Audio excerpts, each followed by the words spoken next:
Olá!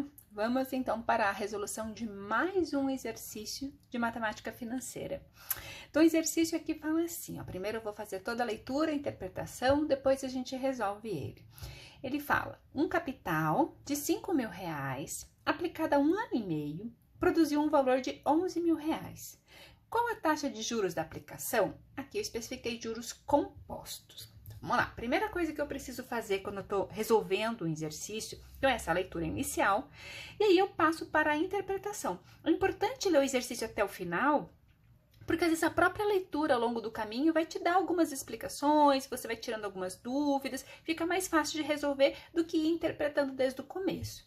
Então, ele fala, ó, um capital de R$ 5.000. Então, eu vou colocar aqui, ó, capital, vou usar PV, R$ 5.000. Poderia usar outra letra? Sim, claro que eu posso. Os autores aí usam diversas letras diferentes. Eu costumo usar a nomenclatura HP12C, então por isso PV. Então, capital de R$ 5.000 aplicado a 1 ano e meio. Então, o prazo, tempo, né? Aqui eu tenho 1 ano e meio. Produziu um valor de 11.000. Quer dizer, esse capital saiu de 5 e depois de 1 ano e meio ele se tornou 11.000. Então, esse valor aqui de 11.000, ele é o montante.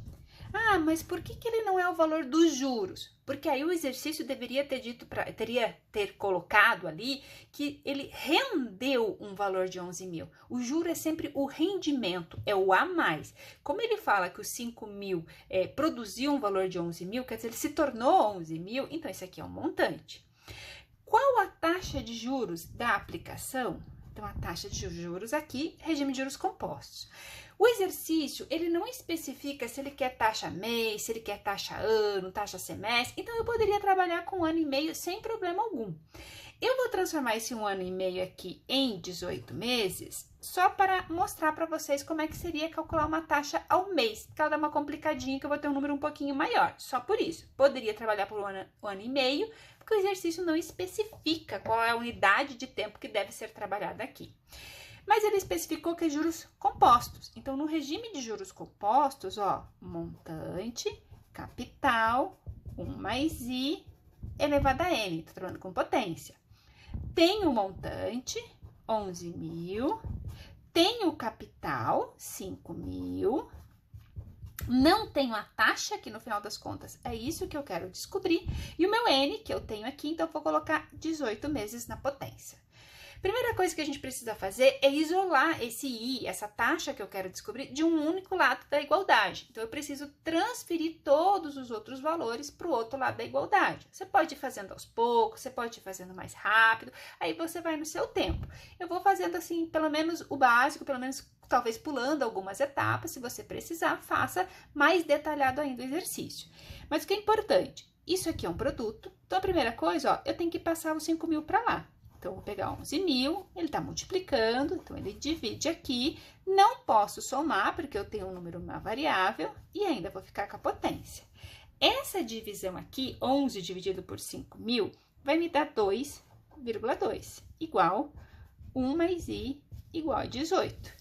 Esse 18, ele precisa passar, né? Esse 18 que eu tenho aqui, ó, ele precisa passar para o outro lado da igualdade. Então, sempre que eu tenho uma potência, eu vou usar a função inversa, vamos pensar assim, ele tá potência, ele vai para o outro lado em forma de raiz. Então, eu tenho uma raiz 18 de 2,2 igual 1 mais I. Então, você vai fazer isso na sua calculadora aqui e você vai achar um resultado que vai dar 1,044477. Então, eu vou arredondar para 8 aqui, igual 1 mais I. Esse 1 é positivo, então ele vem para cá, eu vou tirar ele, né? Então, como ele tá somando aqui, ele vai passar para o outro lado como menos 1, então eu vou ter 0,0448 igual a I. Essa taxa aqui, ela já tá correta, de forma unitária, sem problema algum, eu poderia parar aqui. O que acontece é que normalmente nós trabalhamos com taxa na forma de porcentagem, não na forma unitária. Então, o mais comum é que a gente multiplique isso daqui por 100, para que possamos ter uma taxa de 4,48, nesse caso, por cento ao mês. Por que ao mês? Porque aqui, ó, no começo, que eu tinha 1 ano e meio, eu trabalhei com 18 meses para ter essa potência 18 aqui. Então, ao transformar para 18 meses, a taxa que eu encontro sempre na mesma unidade do prazo. Então, se eu trabalhei com 18 meses, a minha taxa vai ser ao mês. Se por acaso você resolveu o mesmo exercício, só que trabalhando com 1 ano e meio na potência aqui no lugar do 18, significa que a sua taxa encontrada aqui será ao ano. Vai ser uma taxa diferente do 4,48% ao mês.